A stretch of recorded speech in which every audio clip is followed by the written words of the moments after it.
नमस्ते,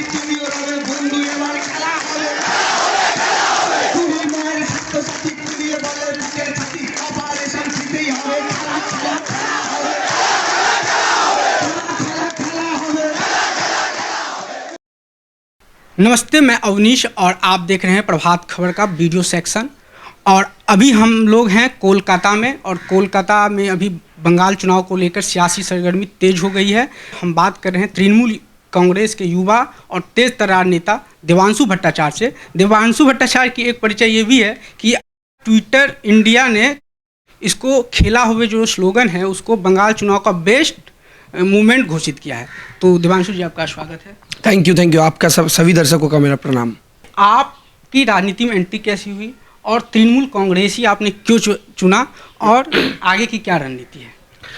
देखिए, मैं डायरेक्ट पॉलिटिक्स करूंगा ऐसा कोई सोच मेरे पास मैंने नहीं था, क्योंकि मेरा फैमिली पूरा अपॉलिटिकल बैकग्राउंड है। राजनीति के साथ मेरा फैमिली का, हमारा 11 मेंबर्स का फैमिली, 17 मेंबर्स का फैमिली है। कोई दूर का कनेक्शन नहीं है। 2008 साल से भी मैं ममता बनर्जी को पसंद करता था, तो पेपर कटिंग में उनका जो फोटो कटिंग है वो सब कलेक्ट करता था।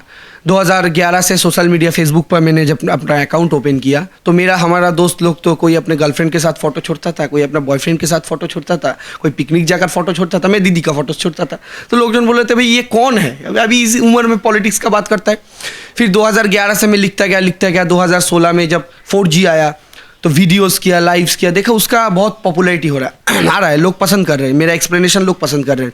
उसके बाद 2019 के चुनाव से पहले मेरा ममता दी एक बार स्लोगन, दिल्ली जब हवाई चोटी स्लोगन, ये भी बहुत बम्पर हिट हो गया। उससे पहले मैं एज ए सपोर्टर बहुत सारे नेशनल मीडियाज़ में भी बैठता था। इंडिया में आप मुझको एक पॉलिटिशियन दिखा दीजिए जो 65 ईयर्स ओल्ड उम्र है, कोविड के टाइम में रास्ते पर था, पूरा हॉस्पिटल से हॉस्पिटल पैदल घूम कर कहाँ पर क्या कमी है देखा। आप मुझे एक पॉलिटिशियन दिखा दीजिए जो 40 साल तक मार खाने के बाद, बॉडी की हर हड्डी टूटने के बाद चीफ मिनिस्टर बना हो। CPM, Congress, BJP, PM care fund का पैसा तो उनके पास अभाव नहीं है। बड़े बड़े जो करोड़पति लोग हैं उनका फंडिंग सब मिलाकर, और बड़े बड़े जो सेंट्रल मीडियाज है, नेशनल मीडियाज है, सबका सपोर्ट है। और एक तरफ एक 65 ईयर्स ओल्ड का औरत, हवाई चप्पल पहनने वाला औरत लड़ रहा है। हम उसके पास खड़े नहीं होंगे तो इतिहास मुझको कभी क्षमा नहीं करेगा बंधु। ममता दीदी तो आपको टिकट भी नहीं दिया और कहा कि हमें तो अभी देवांशु की ज़रूरत नहीं है। बाली सीट से आपके नाम की चर्चा भी थी, लेकिन अंत वक्त में टिकट नहीं मिला, तो ऐसे कैसे हो गया? दीदी ने कभी नहीं बताया देवांशु को टिकट देंगे, और मैंने भी कभी नहीं मांगा मुझे टिकट चाहिए, क्योंकि ना मैं टिकट के लिए पॉलिटिक्स में आया, ना मैं टिकट के लिए पॉलिटिक्स पर रहूँगा। मैं पॉलिटिक्स पर आया अपना चाहत के लिए, उसके पास खड़े होना है। इसलिए नॉमिनेशन का डेट पर तो 25 साल उम्र होना चाहिए ना। मेरा 25 साल उम्र नहीं हो रहा भाई, मेरा 25 साल का उम्र नॉमिनेशन का डेट का भी 7 दिन बाद हो रहा है। 25 साल होना चाहिए ना असेंबली कैंडिडेट होने के लिए।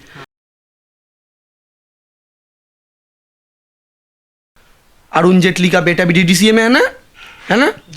तो अरुण जेटली का बेटा का माँ आपको जो बताइए तो उसका बेटा क्या कभी क्रिकेट खेले शायद होंगे। कितना सेंचुरी लगाए, सचिन से ज़्यादा लगाए। और डीडीसी में सीए में किस परिचिति से आए? अरुण जेटली का बेटा, अमित शाह का बेटा। मुझे पता नहीं, आपके चैनल में अमित शाह का नाम बोल रहा हूँ, आपका चैनल काल बंद कर देगा। नहीं, ठीक है, आप बोलिए जो भी है। हाँ, और अमित शाह का बेटा है जैसा, वो अभी बीसीसीआई का सचिव है। अमित शाह का बेटा जैसा, इसके अलावा और क्या सेकेंड उसका परिचिति है, आप मुझको बताइए। ये सब परिवारवाद नहीं है ना। मैं नरेंद्र मोदी को ओपन इनवाइट करता हूं, भैया दीदी पीदी छोड़ दीजिए, आप मेरे साथ 2 मिनट डिबेट के लिए आइए। चैनल आप चूज कीजिए, प्लेटफॉर्म आप चूज कीजिए, और वहां पर जो ऑडियंस रहेगा ना वो सारे बीजेपी का सपोर्टर सब लाइए जो मोदी करता रहेगा। मैं 2 मिनट आपके सामने आऊंगा, फिर देखते हैं ना किसमें कितना दम है। अरे पहले 25 साल के लड़के को फेस कीजिए ना, फिर तो 65 का दीदी होगा। बीजेपी 2 बार शिकायत लेके गई कि ये लोग हिंसा भड़काने के लिए खेला होवे के नारे। इसका क्या मतलब है? खेला होवे का मतलब आप क्या बोलते हैं उसमें? ऐसी बात है। देखिए, बीजेपी हिंसा भड़काने का बात सोच रहा है, ये बीजेपी का प्रॉब्लम है। बीजेपी को अगर खेला होवे को लेकर प्रॉब्लम है तो बीजेपी इस खेला होवे का ही रीमेक क्यों कर रहा है अपने तरीके से? अपना लिरिक्स लगवा कर खेला होवे क्यों बोल रहा है? वो तो कह रहे हैं कि तृणमूल भी इसको अधिकारी कहाँ घोषित किया है। वो तो कुछ लोग हैं जो हिंसा भड़काने के लिए बयान देते हैं।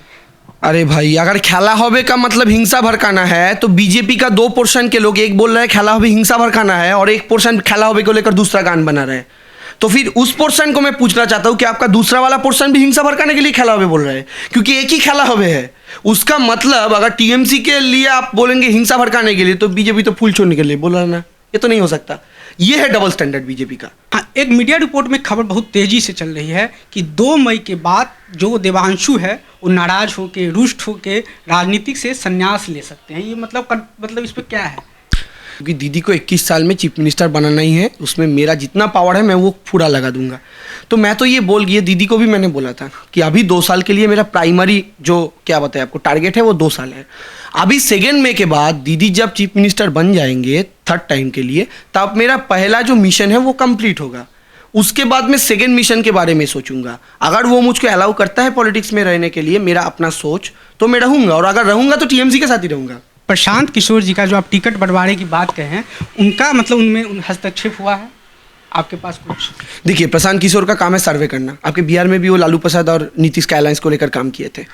उनका काम है सर्वे करना। वो सर्वे करके पार्टी के पास रिपोर्ट देते हैं। टीएमसी का मालिक प्रशांत किशोर नहीं, टीएमसी का मालिक दीदी है। इसलिए दीदी सोचेगा अल्टीमेटली क्या करना है। प्रशांत किशोर सर्वे का काम कर रहा है।